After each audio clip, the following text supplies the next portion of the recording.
اسلام اس project کے نوجوانوں کو آگے رکھتا ہے۔ میرے نوجوان ساتھیوں، ہمارے پیارے نبی جناب محمد رسول اللہ صلی اللہ علیہ وسلم کے صحابہ کرام کے نام پر بھی جو آپ کے صحابہ کرام تھے، جو چوٹی کے صحابہ کرام تھے، اسلام کی جڑوں کو جس نے پانی دیا ہے، اسلام کی بنیادوں کو جس نے مضبوط کیا ہے، ان میں میجورٹی نوجوان صحابہ کرام کی نظر آتی ہے۔ ابو بکر صدیق رضی اللہ عنہ اسلام قبول کرتے ہیں، عمر کتنی 38 سال۔ حضرت عمر فاروق رضی اللہ عنہ اسلام قبول کرتے ہیں، عمر کتنی 30 سال۔ حضرت علی رضی اللہ عنہ نوجوان، حضرت ابو ارقم بن ارقم نوجوان، حضرت موسیٰ بن عمر نوجوان۔ یہ ٹیم ہے محمد رسول اللہ صلی اللہ علیہ وسلم، یہ نوجوانوں کی ٹیم ہے۔ میرے نوجوان ساتھیوں، افسوس اس بات کی ہے، ملال اس بات کا ہے، دکھ اس بات کی ہے کہ آپ کو اپنی اہمیت کا اندازہ نہیں ہے، آپ کو اپنی ویلیو پتہ نہیں ہے۔ آج اس معاشرے کو تباہ کرنے والی، معاشرے کو خراب کرنے والی طاقت اور ٹارگٹ آپ ہیں، اور افسوس کہ آپ کو پتہ ہی نہیں کہ آپ ٹارگٹ ہیں۔ علامہ اقبال نے کیا ایک خوب شعر کہا ہے، وائے ناکامی متائے کارواں جاتا رہا، وائے ناکامی متائے کارواں جاتا رہا، کارواں کے دل سے احساس زیاں جاتا رہا۔ آپ قافلہ لٹ رہا ہے اور قافلے والے کو پتہ ہی نہیں کہ ہم لوگ رہے ہیں۔ یہ افسوس کی بات ہے۔ آج ہمارے نوجوان تباہی کے زمانے میں، آج انہیں برباد کرنے کی، آج انہیں خراب کرنے کی، آج انہیں تباہ کرنے کی کوششیں ہو رہی ہیں، اور انہیں پتہ ہی نہیں، انہیں احساس ہی نہیں ہے۔ میرے نوجوان ساتھیوں، اللہ کے نبی جناب محمد رسول اللہ صلی اللہ علیہ وسلم نے نوجوانوں کو بڑی اہمیت دی ہے۔ ہمارے دین کے اندر، ہمارے شریعت کے اندر نوجوانوں کو بڑی اہمیت دی ہے۔ آپ قرآن اٹھائیے، اللہ تعالیٰ قرآن میں موسیٰ علیہ السلام کا واقعہ بیان کرتا ہے۔ موسیٰ علیہ السلام جب نبی بن کر، جب رسول بن کر اپنے قوم کے پاس آئے تو قرآن میں کہتا ہے فَمَا آمَنَ لِمُوسَىٰ إِلَّا ذُرِّيَّةٌ مِّن قَوْمِهِ۔ موسیٰ علیہ السلام کے قوم کے چند لوگ ایمان لائے، چند لوگ ایمان لائے، وہ قوم تھے۔ قرآن کہتا ہے ذُرِّيَّةٌ مِّن قَوْمِهِ، وہ نوجوان تھے، وہ نئی نسل تھی، بوڑھے لوگ ایمان نہیں لائے، عمر دراز لوگ ایمان نہیں لائے۔ موسیٰ کی دعوت پر لبیک کہنے والے ان کے قوم کے نوجوان تھے۔ میرے نوجوان ساتھیوں، آج جمعہ کا دن ہے اور آپ کو اللہ تبارک و تعالیٰ نے توفیق دی ہوگی تو آپ سورہ کہف کی تلاوت کی ہوگی۔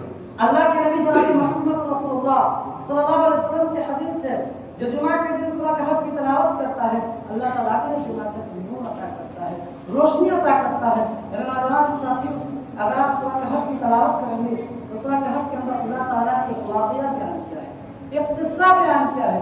اس قصے کے اندر اللہ تعالیٰ نے ایک آیت کو ہائی لائٹ کیا ہے، ہائی لائٹ کیا ہے، إِنَّهُمْ فِتْيَةٌ آمَنُوا بِرَبِّهِمْ وَزِدْنَاهُمْ۔ اللہ نے کچھ نیک بندے تھے جو اللہ پر ایمان لائے۔ قرآن سے ہائی لائٹ کرتا ہے کہ دنیا والا سناؤ توحید کی دعوت، ایمان کی دعوت سب سے پہلے قبول کرنے والے نوجوان۔ کل قیامت کا دن ہوگا، اللہ کے نبی صلی اللہ علیہ وسلم فرماتے ہیں لوگ گرمی کے تپش سے بے حال ہوں گے۔ سبعۃ یظلهم اللہ فی ظلہ یوم لا ظل الا ظلہ۔ اس دن اللہ کے عرش کے سائے کے علاوہ کوئی سایہ نہیں رہے گا۔ اس دن اللہ تعالیٰ 7 قسم کے نوجوانوں کو، 7 قسم کے انسانوں کو اپنے عرش کے سائے میں رکھے گا۔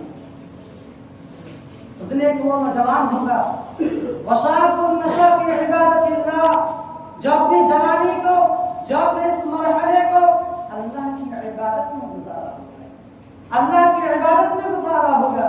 میرے نوجوان ساتھیوں، یہ جو عمر ہے، یہ جو جوانی کا مرحلہ ہے جس میں پوری زندگی میں انسان کو سب سے زیادہ طاقت ہوتی ہے، سب سے زیادہ انسان ایکٹیو ہوتا ہے، جوانی کی عمر سب سے زیادہ طاقتور والا عمر ہے۔ میرے نوجوان ساتھیوں، اسی لیے اللہ تعالیٰ، اللہ کے نبی جناب محمد رسول اللہ صلی اللہ علیہ وسلم نے فرمایا کہ جنتی جوان ہوں گے، جنتی جوان ہوں گے، اللہ یحرمون عبدا، جنتی کبھی بوڑھے نہیں ہوں گے، جنت میں بڑھاپا نہیں آئے۔ لیکن آج ہمارے نوجوان تباہی کے زمانے پر آج برباد ہے۔ کس چیز میں برباد ہے؟ کس چیز کا نام ہے؟ سب سے بڑی بربادی جو آج ہمارے نوجوانوں کو لاحق ہے کہ آج دین اور ایمان کے معاملے میں تباہ ہے۔ آج انٹرنیٹ کے ذریعے، آج فیس بک کے ذریعے ہمارے طاقت ڈالا جا رہا ہے۔ میرا نوجوان ساتھیوں، ایک مسلمان کے لیے سب سے بڑی پونجی اس کا ایمان ہے، اور قیامت کے دن اگر ہمارے اندر ایمان کی دولت نہیں تو سب بیکار ہے۔ اللہ تعالیٰ قرآن مجید میں ارشاد فرماتا ہے ان الذین کفروا وصدوا عن الکفار فلن خدا۔ دنیا میں رہ کر جو لوگ ایمان نہیں لا پائے، کفر کی حالت میں انتقال کر گئے، شرک کی حالت میں وہ مر گئے، اللہ تعالیٰ کہہ رہا ہے کہ وہ قیامت کے دن زمین بھر کر سونا بھی اللہ کے در پر پیش کر دے تو اسے قبول نہیں کیا جائے گا۔ ایمان اتنی بڑی دولت ہے، آج اس ایمان کو تباہ کرنے کی کوششیں ہو رہی ہیں۔ تو ہمارے نوجوانوں کے اندر جو پہلی تباہی ہے وہ ایمان کی تباہی ہے۔ دوسری تباہی ہمارے نوجوانوں کی وہ کیا ہے کہ آج ہمارے نوجوانوں کی زندگی کا کوئی مقصد نہیں، کوئی گول نہیں، کوئی آبجیکٹو نہیں، کھانا ہے پینا ہے انجوائے کرنا ہے۔ اللہ کی قسم یہ مسلمانوں کی زندگی نہیں، اللہ کی قسم یہ مومنوں کا زندگی نہیں۔ مکہ قرآن میں ہے، مکہ کے مشرکین کہا کرتے تھے کہ ہم کو تو دنیا میں رہنا ہے، یہیں پہ کھانا ہے، یہیں پہ مرنا ہے، آخرت کوئی چیز نہیں ہے، قیامت کوئی چیز نہیں ہے۔ میرے مسلمان بھائیوں، یہ مسلمانوں کا سوچ نہیں، یہ مومنوں کا سوچ نہیں۔ مومن ایک پروجیکٹ کا حصہ ہے، مومن کے زندگی کا ایک مقصد ہے، ایک ٹارگیٹ ہے۔ ٹارگیٹ کیا ہے؟ مقصد کیا ہے؟ قرآن کہہ رہا ہے وما خلقت الجن والانس الا ليعبدون، اپنے رب کو راضی کرنا ہے، اپنے اللہ کو راضی کرنا ہے۔ قل ان صلاتي ونسكي ومحياي ومماتي لله رب العالمین، جینا اس کے لیے، مرنا اس کے لیے، نماز اس کے لیے، روزہ اس کے لیے، ہمارے زندگی کا ایک مقصد بنا رہا ہے۔ یہ دوسری مسئلہ ہے، اس کا علاج کیا ہے؟ علاج بہت سمپل ہے۔ ایک آدمی کو ساتھ قارون نام تھا، بڑے پیسہ، بہت دولت تھی اس کے پاس۔ اس کے قوم کے چند لوگوں نے قارون سے کہا اے قارون، تو دنیا کی زندگی میں آخرت کی تیاری ہے، تو دنیا میں زندگی گزار، پیسے کما، بزنس کر، شادی کر، بیوی بچوں کے ساتھ اچھا سلوک کر۔ مقصد کیا ہو؟ مقصد آخرت کو بہتر بنانا ہو، دنیا کی زندگی میں آخرت کی تیاری۔ یہ دوسری مسئلہ ہے۔ تیسری مسئلہ، آج بہت سارے نوجوان اپنے ماں باپ کے ساتھ، اپنے والدین کے ساتھ بدتمیزی کرتے ہیں، انہیں گالیاں دیتے ہیں، ان سے الگ رہتے ہیں۔ یہ بہت بڑا مسئلہ ہمارے نوجوان میں سلتا ہے۔ میرے نوجوان ساتھیوں، اللہ کے پیارے نبی جناب محمد رسول اللہ صلی اللہ علیہ وسلم نے فرمایا کہ اللہ تعالیٰ دو گناہوں کی سزا دنیا ہی میں دے دیتا ہے، دو گناہوں کی سزا، البغی حقوق الوالدین، ایک ظلم کرنے کی سزا اور ایک والدین کو تکلیف پہنچانے کی سزا۔ والدین غلط ہو سکتے ہیں، والدین کی سوچ غلط ہو سکتی ہے۔ قرآن میں ہے اگر والدین شرک کی تعلیم دے، دنیا کا سب سے بڑا کام شرک ہے، اگر والدین شرک کی تعلیم دے تو قرآن کہتا ہے ان کی بات مت مانو، مگر ان کے ساتھ حسن سلوک نہ چھوڑنا، ان کی عزت نہ چھوڑنا، ان کے ساتھ ان کی فرما برداری نہ چھوڑنا۔ یہ تیسری مسئلہ کا ہے۔ چوتھی مسئلہ، آج بہت سارے نوجوان، اللہ ماشاء اللہ بہت سارے نوجوان عشق اور پیار کے چکر میں پڑا ہوا ہے۔ میرے نوجوان ساتھی، اللہ تعالیٰ نے مرد اور عورت کے درمیان قدرتی طور پر اٹریکشن رکھا ہے، کشش رکھی ہے۔ مرد کو عورت کی ضرورت ہے، عورت کو مرد کا ضرورت ہے، مگر آج حالات تباہ ہیں۔ آج شادی کے پہلے بھی اور شادی کے بعد بھی ایک انسان کے مختلف عورتوں سے اور مختلف لڑکیوں سے تعلق ہوتے ہیں۔ ایک دور وہ تھا کہ اگر کسی نوجوان کو کسی لڑکی سے غلط تعلق ہوتا تو وہ چھپاتا تھا، آج وہ اعلان کرتے ہیں۔ آج فخر کی چیز ہو گئی، آج اسٹیٹس بن گیا کہ میری اتنی گرل فرینڈ ہے، میرے اتنی عورتوں سے تعلق ہے۔ کالج کی زندگی، اسکولوں کا زندگی، آج معاشرہ کہاں جا رہا ہے، آج ہمارے گھروں کا ماحول کہاں جا رہا ہے۔ افسوس اس بات کی نہیں کہ یہ بیماری صرف ان گھروں میں نہیں جو بے دین ہے، جو پردے سے دور ہیں، آج پردے والے گھروں میں بھی اس طرح کے واقعات ہو رہے ہیں۔ آج پردے والیاں بھی آپ کو ریسٹورنٹ اور پارکوں میں بوائے فرینڈ کے ساتھ گھومتی ہوئی نظر آ جائیں گی۔ تو یہ پرابلم ہے، اس کا سولوشن کیا ہے، اس کا علاج کیا ہے؟ اللہ کے پیارے نبی جناب محمد رسول اللہ صلی اللہ علیہ وسلم نے نوجوانوں کو خطاب کرتے ہوئے فرمایا یا معاشر الشباب من استطاع منکم الباء فلیتزوج، اے نوجوانوں شادی کے قابل ہو جاؤ تو شادی کرو، شادی کے لائق ہو جاؤ تو شادی کر لو، فإنه كسل البصر، شادی سے جو فائدے ہیں